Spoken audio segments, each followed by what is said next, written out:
G'day everybody, it's the 29th of November, it's Tuesday, and it's not a bad day here in the Sable d'Olonne. And this is our split with the fleet, really quite substantial, but it's interesting. Hopefully you've all seen the latest news for GGR. It details the time compensation for Abolish and Kirsten, talks a little bit about Elliot, and a bit of a summary on what happened to Tapio when he was evacuating from Asteria, and the processes that happened in terms of communications, beacons and so on. So an update generally, where's the Westerlies? Still a little bit confusing for the fleet for sure. And interesting, Jean-Luc is screaming ahead here, just passing Cape Lewin. And the other, the other interesting one is when you're following the track of Bernard Matessia back in 1968. See how high he is. I mean, back then they were really using the pilot charts from the clipper ships and so on, and it was a safe bet to be up here, away from the storms of the Southern Ocean. So he kept reasonably high.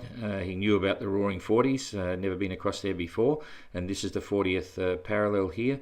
But he really was quite high. It's interesting too, if you've got his book from the 1968 race, and in fact there's some great books on the original GGR, and if you've got them and you're reading them excuse me, as the fleet is in the similar ocean, it makes it even more relevant, especially with Bernard Matessia, and Suhaili. You can see where they were at the same time, get a bit of a feel for the whole thing. Of course, they were using different date lines.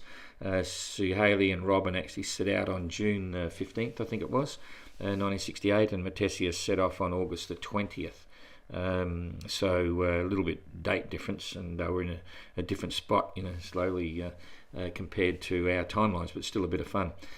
Okay, so what's happening here right now? The first thing I just want to talk about before we get into specifics is ETAs for Simon. If we look at the distance now from Simon to Hobart, a few people are starting to think about that. Some people are coming down to Hobart. Near enough, it's 2,900 miles or near enough to 3,000 miles. If he's making 150 mile days or 140 mile days, you can usually count on an average of about 1,000 miles a week. So that would put him in about 3 weeks from now. So I think, and they usually go slow the last little bit. You get some coastal influence on the weather. So normally I'd suggest that the earliest Simon's going to be there is about the 21st of December, because it's only the 29th today. You leave a couple of days for fudge factor, but that would be reasonably impressive in relation to the sort of weather we've been looking at and expecting in the Southern Ocean. Can he make 1,000 miles a week? Certainly should be screaming along in these westerlies that just aren't apparent at the moment. So, but still, he's quite fast when it's good, so he might go a bit over 1,000 miles a week. So expect to see the first boat about the 21st, 22nd at the earliest. And we'll follow that through. Then if we come back to what's happening here, I'm fully expecting for Kirsten to close the gap. At the moment she's about 650 miles from Simon. I would expect to see her substantially closer than that, but we'll have to wait and see. That's an assumption based on hard running in the Southern Ocean, and again we're not getting the westerlies, so it's a bit of a lottery that's not working into Kirsten's game plan for sure. She needs to make ground in the Southern Ocean and have it in the bank before she gets around Cape Horn and heading up in the Atlantic legs. And then, so 650, that's probably 5 days behind. No, 5 days. It's probably 5 days behind. So that would put her in just after Christmas, 26, 27, something like that. Certainly, even if she's going slow bits before the new year. I think that's a reasonable expectation that it'll be the last few days of December, and Abolish will be right there as well. So that's just a feel for what's going on, and it's still too far out to be accurate, but that's just a gut feeling. The other one that's interesting, of course, is if we now look at the situation with Suhaili. Suhaili, as you know, we only jump her position every week or so. This was 27th of November. So still a couple of days late, and you can see well and truly past Guy and Arnold, and Suhaili is the benchmark sort of boat for the gate in Hobart, and gaining rapidly on Elliot and Ian. So they're in a position now where they have to get a move on to make the gate, and it'll be borderline. I'm hoping they do. They should make it. They're going to have some challenges in the next. This weather we've got now is not today's weather, by the way. They've got some challenges in the next few days with some headwinds again and things like that, but they're okay. If they can get some reasonable weather across the bottom, I'm fully expecting them to make the gate. But let's wait and see what happens. They can't afford to be impacted too dramatically by slow conditions, and they certainly got to sail well to get there. Elliot's got the issue of the bowsprit, he knows that, and Ian's generally, he's got an objective, and he knows about the gate now, so watch this space. So now we'll focus on what's going on here with Arnold and Guy, with the weather they've got. As suggested yesterday, very slow, 2.9 knots. He was actually going a little bit slower than that in the previous 4 hours. This position is current, rolled over at 8 o'clock UTC, so just a few minutes ago, and 2.9 knots. At least the boat's facing in the right direction. That's a plus. And the same for Guy. Guy's making 3.2, so not a lot there. And if we bring that forward a day, still generally light, but favourable direction for Arnold and Guy. So there's no question now Arnold is actually trying to get to the east. I don't know whether he's going to go to Cape Town or whether he's going to keep going and try and get to Australia or whatever. And Guy's the same. So, but Guy's definitely going to Cape Town. You may have heard in his SoundCloud yesterday he has to slip the boat.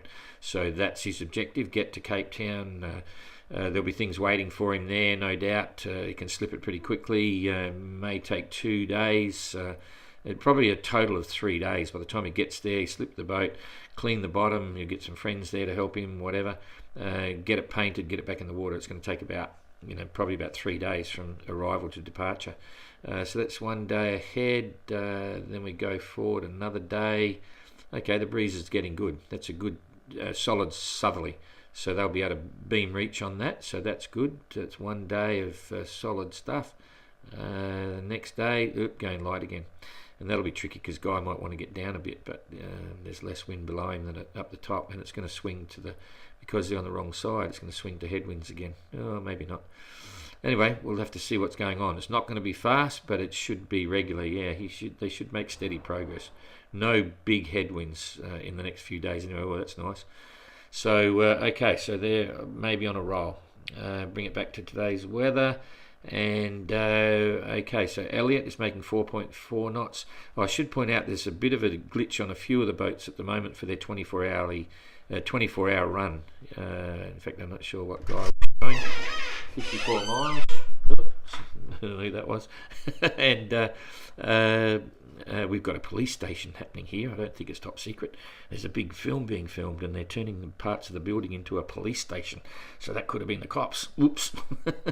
Anyway, distracted there. So yeah, just watch the 24-hour distances. They're not right on a couple of them today. We apologise for that, but it'll sort itself out. Ian Herbert Jones doing 2 knots, and you can see there's a lot of light stuff there, but the breeze is coming. That's the good news. 4.4 knots, and Jeremy over here is making 5.8 knots. He's just altered his course, so he's got a little bit more breeze. That's not showing enough breeze there to make 5.5, but as you know, down here the computer modelling is an indication more than a real direct forecast. If I want to be more accurate, also I'll go to the main windy site and look at that for final weather information. So we'll scroll this forward on these 3 boats for the next couple of days and see what's happening. We'll go forward a day. Okay, so Ian and Elliot, some southeasterly winds. That'll be fine. They'll come across here and reach across on that. That's pretty cool. And Jeremy's looking good, some solid northerlies. So he's got the wind wherever he wants it. He can, go to the east. He can go down south a bit more if he wants. The big interplay will now be the currents, because this is the big current zone. So let's have a look. Okay, Elliot's just right now going across, hang on, I'll pick this up at size, going across one of the main streams. Ian's already gone across. That was interesting. He went straight down. He's been working on that, and it's been pushing him back. And now he's still got a bit of a head current there. I think I'll blow it up again so you can get a good look at that. Ian came right down on top of that current, which was not good for him speed wise. Elliot's going to cut it at 90 degrees, which is absolutely perfect. And remembering the wind, it's gonna, he wants to get out of there because the wind. Oh no, it's okay. Yeah, coming up from the south at that stage. That's the next day. So back into the currents. Remember, you can do all this yourself on the tracker on GGR website. Just go to the live section and you'll see the tracker, and you can play around all day and watch exactly what's happening. So southerly, southeasterly wind at the moment coming up this way. That's good for this current. So Elliot will have a pretty smooth seas, ordinary seas, and hopefully by the time they get down there, it'll be going from the northerly component. So we'll look at that. Scale this back so you can see the changes. Boom, boom. Okay, I haven't looked at Jeremy's current yet, but I'll pull it forward another day. So that's the 30th. That's tomorrow. This is no, there must be 30 days in November. So they've still got this southerly here. Jeremy's still got the building northerly. That's kind of cool. They'll get a good run on that. And 2 days on the 2nd of December. Yeah, Jeremy's flying still. And then these guys have got a challenge. But if they go out to the east with that southeasterly, as soon as it gets like this, they'll probably start to think about, oh, who knows? They could go back down here to the south or hold it here.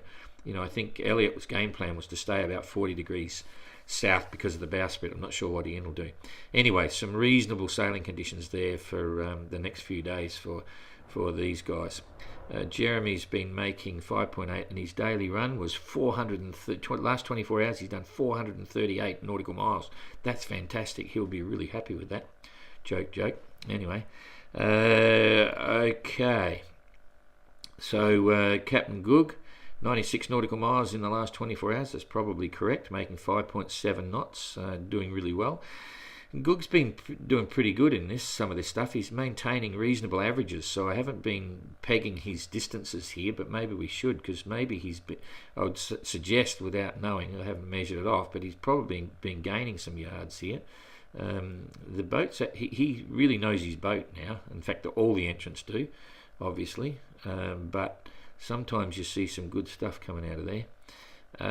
So distance 495 miles, so say 500 miles from Abylos. Let's watch that. So 500 is Goog's magic distance, and we should do the same for Jeremy, because he would love to pass Captain Goog. I don't know whether he'll be able to do it, but we'll see. 600, that's easy to remember. So 600 for Goog, for Jeremy after Goog, and 500 for Goog after Abylos. So let's just watch what happens there, if you can remember that. I'm not going to write it down. Then Kirsten's been doing pretty well. So Kirsten's now 150 miles, good day ahead of Abylos, and now remembering they've got their time compensation, and that changes the picture, and that will actually be, we've had the way we handle that in a compensation situation, it's added at the end of the race. We don't slow the boats down and do this, that and the other, because it's relevant to the whole fleet. So they'll have their time compensation once they cross the finish line in Les Sables d'Olonne, touchwood.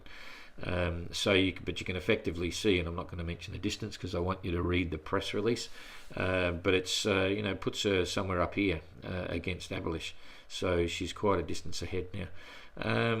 Okay, so that's all pretty cool. Then so Kirsten 7 knots, doing pretty well, 142 mile day, which is good. Abylos doing 6 knots, and that's pretty cool. 75 nautical mile day, so she's pegging it out. And this is let's have a look at the sea state. Okay, big seas, or not? Yeah, it's a little bit bigger than average for the Southern Ocean. That's sort of around 4 to 5 metre seas, maybe a little bit bigger, and they're making the most of that. Oh, excuse me, that was an early morning sneeze. Okay, so Simon C is going to be building back here. Goog has got, that's a 3 to 4. And 3 to 4, and Jeremy's quite mild back there, so that's kind of cool. We'll go back to the wind again and look at what's going to happen as we go through this. That's a solid breeze for Simon. He's making 7.4 knots, which is really quite cool. He's flying, so he's driving the boat hard. This is Southern Ocean, remember, but that's an average. 7.4 not average, and I don't think there's any current, but we'll look at the currents there. He's got a little bit of a current there, but that's hard sailing, so that's pretty good. He's going for it. And Ablish has got a bit of a current. Kirsten hasn't. She's going to have nothing helping her there going forward. Captain Gugu are right on a good one there. if he can hook onto that. Yep, he's heading that way. He might get lucky here.